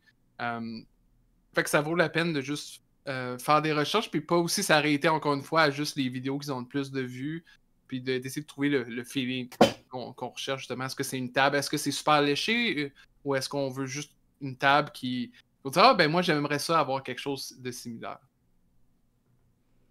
Effectivement. Je peux te mettre une petite parenthèse à ça, juste une mini. Ça vaut la peine des fois de lire les commentaires en dessous des vidéos pour justement voir la communauté dans laquelle tu risques de te joindre. Parce que souvent, ça donne. Il faut jamais lire les commentaires sur YouTube. Trop risqué. Des fois, oui. Des fois, oui. Des fois, là. Je fais des blagues, mais moi, des fois, je mets des commentaires sur leurs vidéos. Et voilà. Mais lisez-les pas. Pas pertinent. Des fois, il y a des inside jokes aussi qui peuvent paraître étranges quand on vient de l'extérieur. Ah ben sur Twitch, c'est juste de ça, là, les chats de Twitch. Presque. Si j'avais une recommandation qui n'a pas encore été donnée, ce serait rester à l'affût. Parce que selon moi, au niveau des médias sociaux, il y a un manque présentement. Il n'y a aucun média social que je pourrais dire OK, on se met à fond à 100% là-dedans. Aucun. Chaque média social a vraiment des gros défauts, en fait, qui pourraient faire en sorte que s'il y avait juste quelque chose de meilleur, sais-tu quoi, on abandonnerait ça assez rapidement, là. Facebook, on abandonnerait ça très rapidement s'il y avait quelque chose de meilleur. Twitter, il y en a beaucoup qui ont déjà abandonné ça pour quelque chose de meilleur. Instagram, TikTok. Il y a Dominique qui a parlé de Mastodon. Ouais, ok, mais ça plaît pas à tout le monde, ça vient pas chercher tout le monde. Il y a des raisons pour ça. C'est parce qu'à mon avis, le média social de l'avenir est pas encore là. Ou c'en est un qui existe, mais qui est pas encore dans sa dernière phase, disons. Parce qu'à mon avis, les prochaines années n'auront pas le choix de se développer à ce niveau-là. C'est clair que l'avenir passe par les médias sociaux pour quoi que ce soit dans notre société. Puis, présentement, il y a un manque vraiment flagrant au niveau d'un média social qui vient vraiment répondre aux besoins des gens. Je peux-tu te répondre là-dessus? Parce que je pense que la manière de ce que tu parles est impossible. C'est très possible. Non. Non, excuse-moi Stéphane, c'est très possible. On va peut-être rentrer dans le débat, là, mais c'est très possible. D'avoir un média social qui est pas complètement à droite comme Twitter, c'est possible. D'avoir un média social où est-ce que tu es capable de publier c'est possible. Laisse-moi finir ce que je voulais dire. L'affaire, c'est que... c'est que d'avoir un média social, OK, je parle pas de modération. Oui, ça, c'est un autre problème, puis ça, c'est différent parce que c'est un aspect humain. Mais là, je parle au niveau du coup. Mimi, là, excuse-moi, là, je vais Son point de vue humain, puis elle s'est dit non, moi, je suis pas d'accord. Je m'oppose. Ce que je veux dire par là, c'est que il y a des fois, il y a des choses, je travaille en informatique, là, je veux dire, et il y a des aspects qui sont contradictoires, un ou l'autre. Tu sais, tu peux aller soit mettre de l'avant un aspect ou soit mettre de l'avant l'autre aspect, mais si tu essaies de mettre de l'avant les deux aspects, tu vas te retrouver avec quelque chose d'inférieur dans les deux cas. Fait que c'est pour ça que le média social, il n'y en a pas un qui est parfait aujourd'hui, parce que justement, pour mettre à l'avant les photos, tu as Instagram, mais là, ils ont été obligés de laisser faire quelque chose. Là, il y a TikTok qui met à l'avant les vidéos, mais ils peuvent pas s'occuper d'un paquet d'autres choses. Et du côté de Facebook, c'est un peu plus large, mais par contre, quand c'est temps de faire des discussions, c'est aussi un problématique.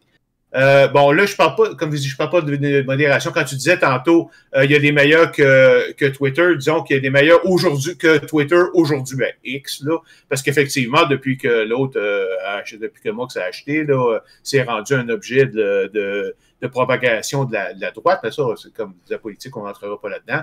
Mais à date, même Mastodon et tout ça, ça équivaut pas à ce que Facebook était dans les meilleures années encore. Non, c'est pas selon moi, là. C'est pour ça que je recommande aux gens de rester à l'affût. Voilà, ça, je suis d'accord avec toi. Je dis pas qu'il n'y a pas d'amélioration à faire. Oui. Je veux dire, c'est sûr qu'il y a toujours des meilleures affaires qu'on peut avoir, mais il n'y en aura jamais je pense pas que ce soit impossible dans notre canal qui gère tous les différents aspects du réseau social qui soient le meilleur dans chacun. Je pense que c'est un petit peu utopique là, quand même. Pas avant, disons, qu'on ait des ordinateurs vraiment intelligents. Là. Puis ça, c'est pas pour tout de suite. On s'entend. C'est pas, malgré ce qu'on entend parler de l'AI, là. J'aurais tendance à dire que seul l'avenir le dira. Hein? On pourrait faire des paris, puis on verra dans 10 ans, qui sait.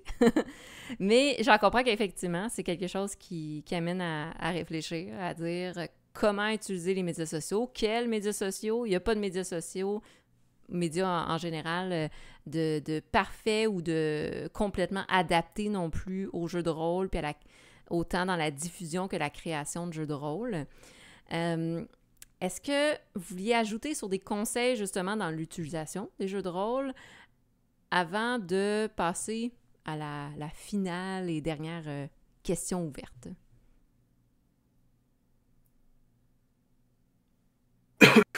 Pas nécessairement? Pas pour moi. Parfait. OK. Non.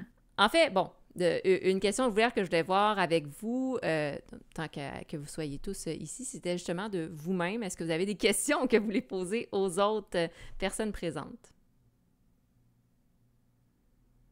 C'est très spontané. Hein? Moi, j'aime ça, les questions. J'aurais une question. C'est parce qu'il y a quelque chose que Là, évidemment, Dominique n'est pas là. Excuse pas Dominique, mais Nicolas? ça, Nicolas n'est pas là. Je suis Donc là. là, je ne peux pas y poser, mais ça fait rien. Il y en a quand même qui font ici des actual plays. Moi, le problème que j'ai en général avec les actual plays, et pour ça je n'écoute pas, c'est que le jeu de rôle était pour moi essentiellement interactif. C'est quelque chose que tu joues et tu réagis et tout ça. Et moi, souvent, je vois ça comme le principe de regarder quelqu'un jouer. Je vois ça plus comme de la TV, plus que tu regardes quelqu'un jouer. Mais là, ce que j'ai été intéressé d'apprendre que Nicolas, c'est ça, lui, il avait intégré le fait qu'il y avait des gens qui pouvaient faire des suggestions puis tout ça dans son jeu. Et je trouve que c'est une manière effectivement, qui pourrait être intéressante de rester, de pouvoir faire ça un peu plus interactif. Fait que je demandais à ceux qui en font aussi avez-vous un mécanisme comme ça qui fait participer les gens à la partie elle-même ou ils sont là juste comme spectateurs? Ben, on avait fait ça à Draconis. Nous, l'équipe de l'Ombre du Dragon, je sais pas si Oui. vous pouvez s'en rappeler, on appelait ça, c'était une partie de Starforge dont vous êtes le maître de jeu. Parce que Starforge est un jeu qui peut se jouer en mode coop sans maître de jeu, même en solo, mais il peut jouer avec maître de jeu. Puis quand il n'y a pas de maître de jeu, on utilise des oracles, des tables aléatoires dans le fond. Fait que ce qu'on se disait, c'est que ici, les gens qui nous donnaient, par exemple, les conséquences sur un échec, qu'on roule une action, c'est un PBTA, donc les conséquences sur un échec, ça va être le chat qui va nous les donner. Fait que c'est comme si le chat, nous on est les joueurs, les joueuses, mais c'est le chat qui achète comme maître de jeu, mais enfin on leur demandait, ok, là à ce moment-ci dans le jeu, c'est à ce moment-ci qu'un maître de jeu, s'il y en avait un, proposerait une conséquence, une complication, peu importe, et là, avez-vous des idées? Qu'on faisait du brainstorm comme ça. Évidemment, c'est un jeu qui est déjà très ouvert à l'impro, puis il n'y a pas de scénario, fait que c'est ouvert à ça. Mais j'ai trouvé que c'est une expérience intéressante. Évidemment, il faut qu'il y ait du monde, comme on avait fait sur 2 heures. Je pense que c'était sur 2 heures, c'est peut-être un peu trop long, parce qu'après la 2e heure, il y avait moins de gens, fait qu'on a comme continué un peu ça entre nous. Mais sans vraiment avoir une structure où on donne des incitatifs pour que les gens nous donnent des bonus ou des choses comme ça. J'avais trouvé que c'était une expérience intéressante, puis c'est justement quelque chose que j'avais noté, j'ai oublié d'en parler, mais je trouve que l'interaction, quand c'est pensé comme ça, puis que c'est pas juste, ça n'a pas l'air juste d'être une gamique comme pour faire acheter des subs aux gens, là. Quand c'est pensé, c'est une expérience ludique, c'est une expérience interactive, je pense que ça peut être intéressant. Effectivement, c'est intéressant comme dynamique. Puis ça, c'était en présentiel, j'en comprends. Non, c'était un des Draconis en ligne. J'aurais dû le préciser. C'était donc sur Twitch où les gens pouvaient commenter. OK. Effectivement, ça se met assez bien en place. Quand il y a justement plusieurs spectateurs, spectatrices, c'est un bon point. Dans le chat, on a parlé les points de chaîne, justement, avec les gens qui peuvent amener leur grain de sel. Puis, c'est ça. Par contre, ça demande une certaine adaptation parce que des fois, c'est ça, les auditeurs peuvent changer. Ça fait que ça demande quand même au MJ de bien s'ajuster. Ouais, puis, regarde, vas-y, je voulais rebondir. J'allais juste dire, je pense que j'ai vu Joueur sans fromage qui a fait ça. Je vais rebondir là-dessus parce que oui, c'est possible, mais de un, ça prend déjà une belle communauté. Si, comme nous autres, on est content quand on a 4-5 viewers, tu peux pas nécessairement te dire « Ok, mais là, je vais planifier des activités ou des sondages, puis des affaires de même, quand tu as juste 4-5 viewers, puis t'es pas sûr si là-dedans, il n'y en a pas un qui est à la salle de bain ou qui est parti chercher un Coke ou un Pepsi. Snack, ouais. Un snack qui est pas là. Puis là, t'arrives, hey, là, c'est à vous de décider, puis c'est personne. Tu peux pas... Ça te prend une communauté comme... Oups. Et je pense qu'il y a un piton qui a été pris dessus. Mais bon, ça te prend une communauté comme... on parle de joueurs sans fromage, justement. C'est un des Twitchers au Québec qui fait du jeu de rôle sur table, qui a une des plus grosses communautés, qui lui pourrait se le permettre. Je vais t'avouer que je ne sais pas s'il le fait. On parlait de DM à cravate. Lui, il peut le faire parce que déjà, il y a une communauté d'à peu près comme une 20aine de personnes à chacun de ses streams, de un. Et de deux, il se spécialise en Fate. Donc, il peut spécialiser ses récompenses, ses achats sur Twitch, par exemple, que tu peux faire avec des points de chaîne. À propos de son jeu, il l'a dit lui-même, tu peux acheter des points de Fate de ça. Si comme nous autres au podcast Pas de nom, on n'est pas juste sur un système, on n'est pas juste sur un... C'est difficile après ça, là. Ça veut dire comme, ah mon Dieu, moi en tant qu'MJ, faudrait que non seulement que je fasse toute ma campagne, que je pense à tout mon setting, là que je prenne en considération les personnages, là faire une campagne à eux autres qui est adaptée à eux autres, mais là en plus de ça, ben là, il faut que j'aille modifier sur Twitch les paramètres pour chacune de mes campagnes, parce que là, les points de chance, hey, non, ça commence à... C'est pour ça que nous autres, on ne le fait pas. Puis d'ailleurs, il n'y a pas longtemps, on avait eu un raid. Pour les gens qui ne savent pas, c'est quand une chaîne Twitch finit sa programmation, envoie tous ses viewers, on drop sur ta chaîne, puis on regarde ta chaîne. S'il était 20, ben t'as 20 plus de viewers présentement qui te regardent. Ça nous était arrivé avec bonjour le chat, avec la chaîne Die Story il y a pas longtemps. Puis moi on était dans une game de masque, on avait des invités en plus. Moi je jouais un personnage en plus de streamer la partie. Puis là j'étais à fond dans mon personnage, je disais là, je me suis rendu compte comme 15 minutes plus tard, comme « Oh mon Dieu, il réagit pas, puis ouais, ça prend du temps, Ben, désolé, comme le dit Stéphane, j'étais dans mon personnage, j'étais dans ma partie, puis j'ai pas d'avertissement sonore qui viennent m'avertir, justement pour pas me déconcentrer, parce que je suis en mode partie de jeu de rôle. Puis moi, je le mets, si vous avez pas compris ça, ben, c'est parce que vous n'avez pas compris le concept du podcast Pas de nom pantoute. Mais il y a d'autres chaînes qui, effectivement, peuvent se permettre de le faire. Puis à ce niveau-là, c'est le fun. On avait déjà pensé un moment donné, jadis, quand je faisais du jeu de rôle sur mon oncle Marc avec ma gang de français, on jouait à Coriolis.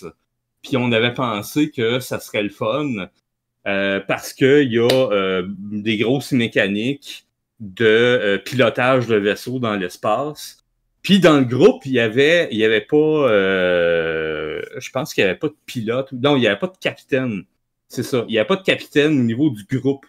Puis comme le capitaine, c'est un PNJ, le maître de jeu avait pensé faire des mécaniques de ben c'est vous le public qui allez être le capitaine puis qui allez contrôler tout ce qui va arriver au vaisseau.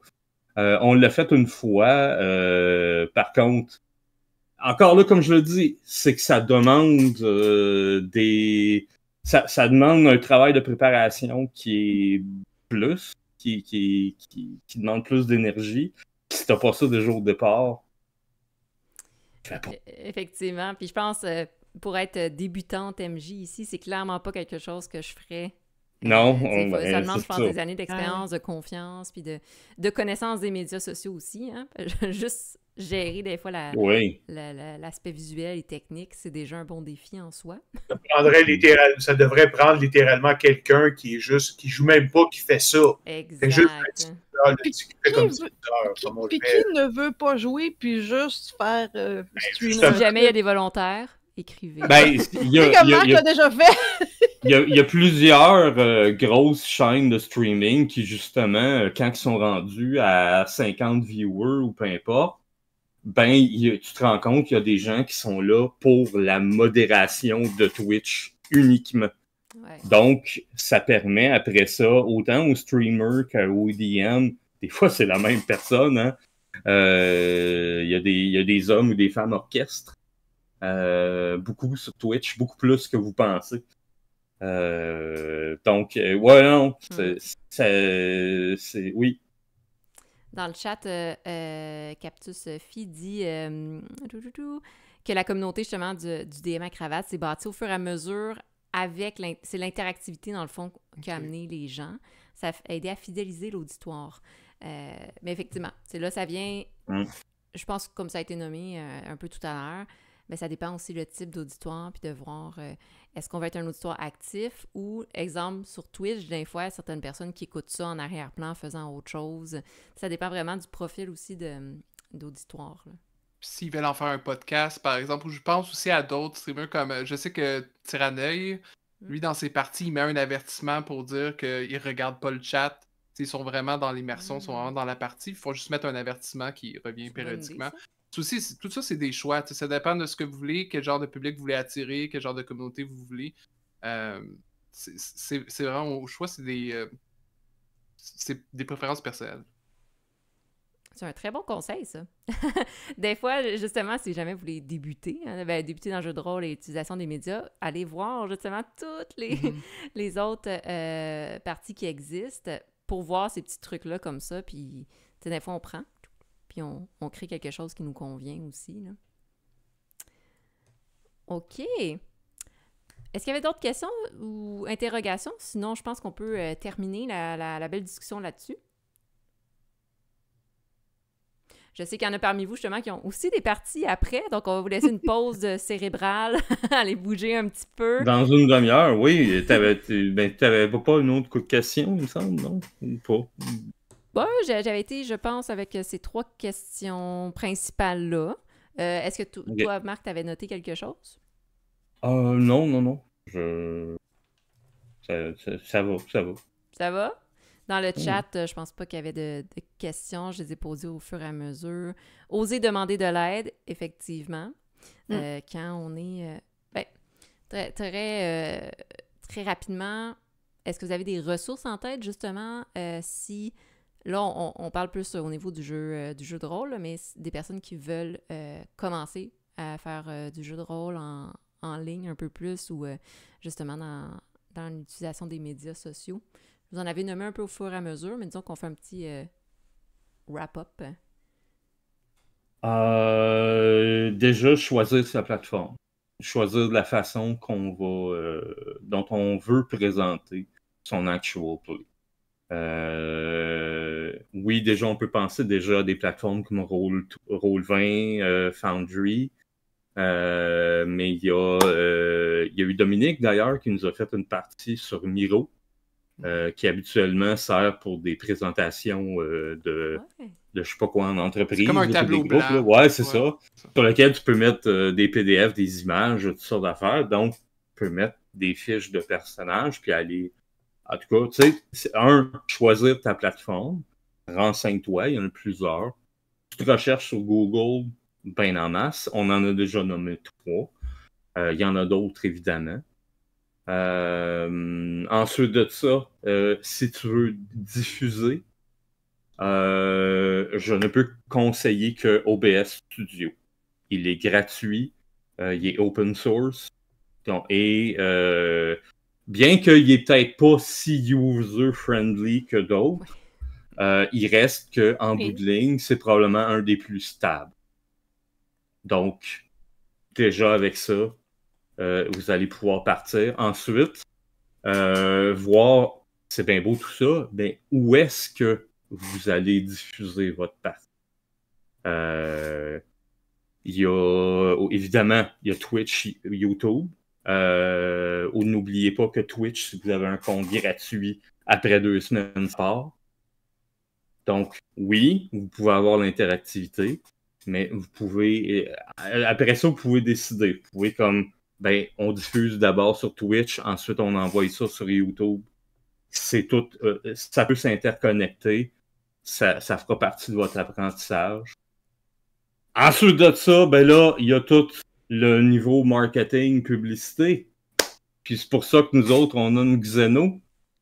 Fait que... Trouvez votre Xeno à tout bon magasin. Oh mon Dieu, une Xeno gratuite avec chaque jeu, avec chaque... Oh, whatever. Fait que je vais lui tendre la perche, puis lui tu sais, qu'est-ce que tu recommanderais aux gens d'utiliser comme médias sociaux? Je pense que la meilleure affaire que je peux leur dire, c'est justement, c'est de choisir, tu sais, tous les médias sociaux, c'est pas le best. Il suffit de savoir ceux où les gens que tu veux rejoindre sont.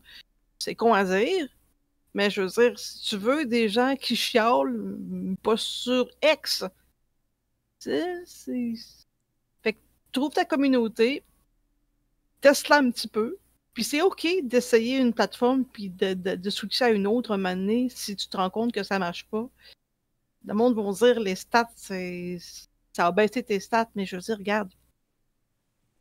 Une communauté, ça se bâtit à essai et erreur. Puis justement, faut pas avoir faut pas avoir peur d'essayer quelque chose pour après ça revenir en arrière si ça marche pas. L'important, c'est que t'apprennes avec tout ça, que tu grandisses, toi et ta partie.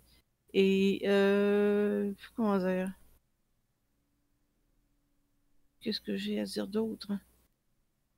C'était très sage. C'était magnifique, sérieux. Je me Ok, disais... je pense que je vais arrêter sur ma lancée pour en monter. Là. Oui, non, Je vais écoute, arrêter là, je pense. c'est parfait. Puis si personne a quelque chose à rajouter, je pense que ça fait même une belle beau mot de la fin.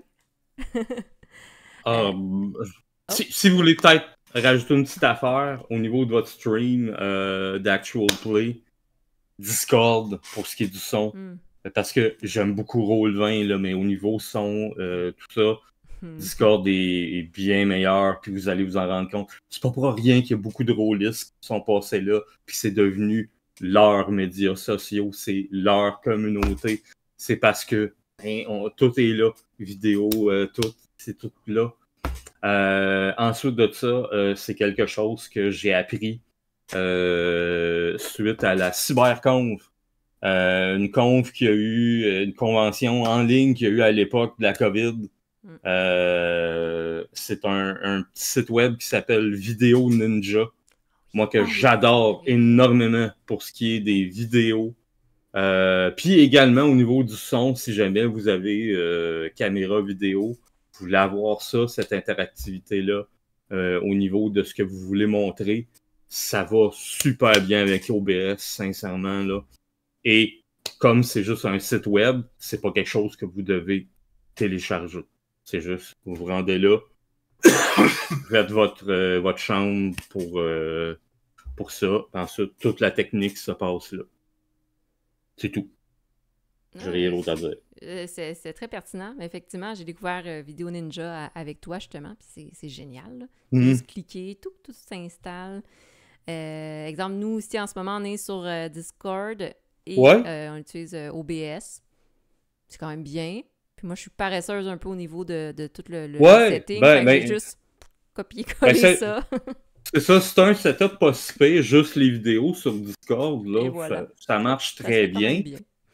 C'est juste qu'après un temps, surtout si tu veux comme ben là j'aimerais ça mettre cette vidéo là, puis celle-là, puis celle-là ici, le faire un petit montage comme ça, ça vient pesant à un moment donné 5 Discord en même temps dans OBS là. C'est là que quelque chose comme Vidéo Ninja va venir vous sauver la vie. Je vous le dis tout de suite. C'est ça. Puis là, après, je pense qu'elle a été nommée tout à l'heure. Je me souviens plus qui, je suis désolée, mais que ça prend du temps et de l'énergie. Donc, il faut effectivement, après ça, prendre le temps, se prévoir du temps et de l'énergie pour s'investir dans autant d'un côté jeu de rôle et l'autre côté, l'apprentissage des médias sociaux qui est en soi aussi un objectif. Fait que combiner les deux, ça peut faire des belles choses ou des moins belles choses selon comment on gère tout ça en même temps. Ben, je vais... c'est ça, c'est du travail qui doit être fait dans le chat, effectivement. Donc, on va terminer là-dessus pour vous laisser aller au jeu, en fait, le jeu de rôle. Je voulais faire vous dire, en fait, un immense merci d'être ici, de prendre de votre temps et de votre énergie pour être ici puis discuter. C'est super intéressant. Votre expertise, votre expérience, vous avez aussi, en plus de l'expérience dans le jeu de rôle en général, mais de toutes de manières différentes, autant dans la création de jeux, dans l'animation, dans l'organisation de festivals qui valorisent le jeu de rôle. Fait que c'est super. Peut-être refaire un petit tour très rapidement, non? Puis comment peut-être vous trouver si jamais vous voulez que les gens vous retrouvent sur les médias sociaux. Dominique, de ton côté. Oui, donc moi, généralement, c'est sous le pseudonyme Omnic, donc omnic.itch.io. Je suis aussi, comme je disais, sur Mastodon en ce moment. Des fois, je fais des tours sur Facebook, mais comme je disais, regardez-moi pas sur Twitter. Et puis là. Il est parti. Marc, de ton côté. Ben, j'ai assez parlé, moi. Je vais laisser Xeno nous parler de Merci. nous autres. Justement, j'ai tellement pas devant moi qu'est-ce que je dois dire. C'est bon. On te lance, là. Tchouk. Bon, ben moi, Stéphanie Gagnon, vous me trouverez, mon Dieu, sur Instagram. Je pense que Stéphanie... Non, Stéphanie Gagnon, je pense. Merci. Merci, cerveau. Stéphanie Gagnon, SCAYFUNNY Gagnon. Sur Instagram. À part de ça, je suis plus trop sur Facebook, malgré que j'y travaille beaucoup. Non, on a peut-être un podcast ensemble. Oui, c'est vrai. Ben oui, merci beaucoup de me rappeler. Ben oui, le podcast pas de nom.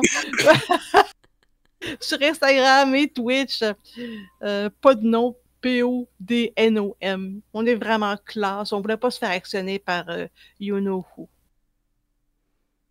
Si bien. Je te lance la balle, Marc, si tu veux dire autre chose maintenant que j'ai tout dit. Non, on est principalement sur Twitch et YouTube. Non, puis elle fait pas partie de rien d'autre, là. Ben oui, ben c'est ça. Il y a aussi Draconis. Ben oui. Festival Draconis.ca. Hey, non, mais ils se sont vraiment donné le beau jeu. Ils m'ont tout dit. Ils m'ont tout garoché à moi, puis après ça, ils ont C'est toi, là. C'est toi mais c'est toi qui s'occupe de tout! Fait que, tu sais, ben, pas Dominique, par exemple.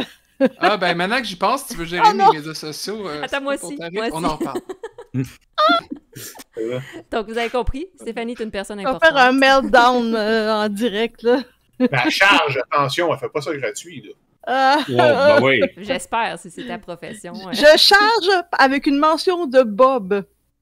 Tout le monde le sait. C'est ça, elle cherche pas pour nous autres, mais pour les autres, parce qu'elle fait partie de nos groupes, mais c'est pour les autres.